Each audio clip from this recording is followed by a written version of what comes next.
Now, a few hours after the game, Chelsea have announced the signing of Alejandro Garnacho. Manchester United have accepted a fixed £40 million fee with a 10% sell-on clause. It's the fourth largest sale in Manchester United's history after Cristiano Ronaldo, Romelu Lukaku and Angel Di Maria. It's also the club's largest ever sale of an academy player, so Jay Bothroyd. What do you make of that? I think it's a great signing for Chelsea. I think the only thing about him, his attitude sometimes is questionable, but there's no doubt about his ability. He's an Argentinian international. He's one of them. He's one of those players that you'd hate to play against him if you're a fullback. He can go both ways. He's really fast. He does his defensive duty. He's worked really hard. He scores goals. I think it's a great signing for 40 million. 40 million. When you think about the players that are moving for more money than that, there's half the player he is. I think that is a great signing for Chelsea. Why didn't it work out for him at Manchester United, do you think? Formation.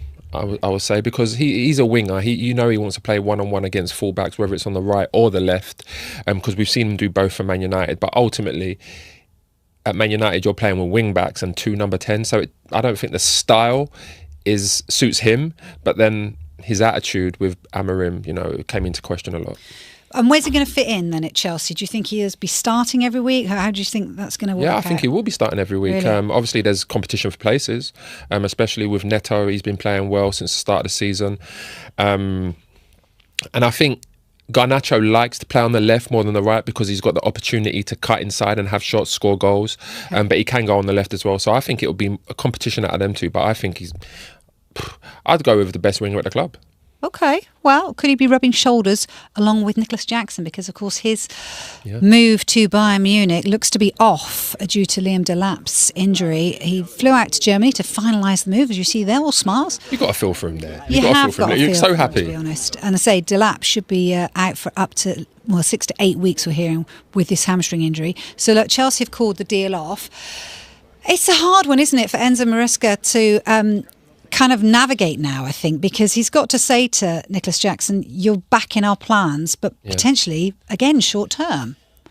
I mean, that's what it is. I mean, he's obviously gone there to Bayern. Jackson's gone to Bayern thinking, this is an opportunity for me. I'm going to play more regular now. Obviously, I could be playing up there with Kane. Who knows?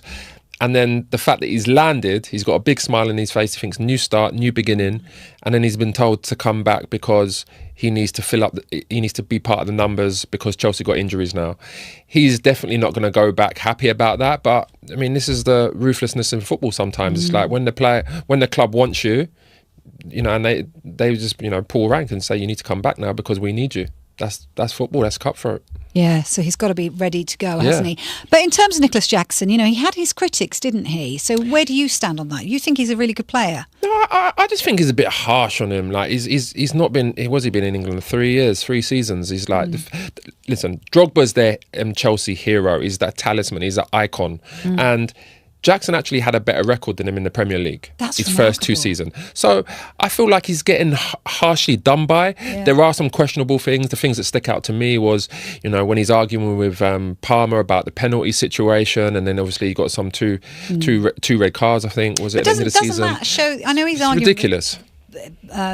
Cole Palmer, but to take the penalty. But doesn't that show that he wants to do things? He wants to step up. He's confident. He's brave. Yeah, and you can do that, but everyone knows who the penalty taker is. I know. When the manager says, this is my penalty taker, he's number 1 first choice, and there's number 2, there's number 3. I don't know where he was in the pecking order. But ultimately, you can't then go up to Palmer and say, I'm taking the penalty, and arguing on the pitch. It looked really bad.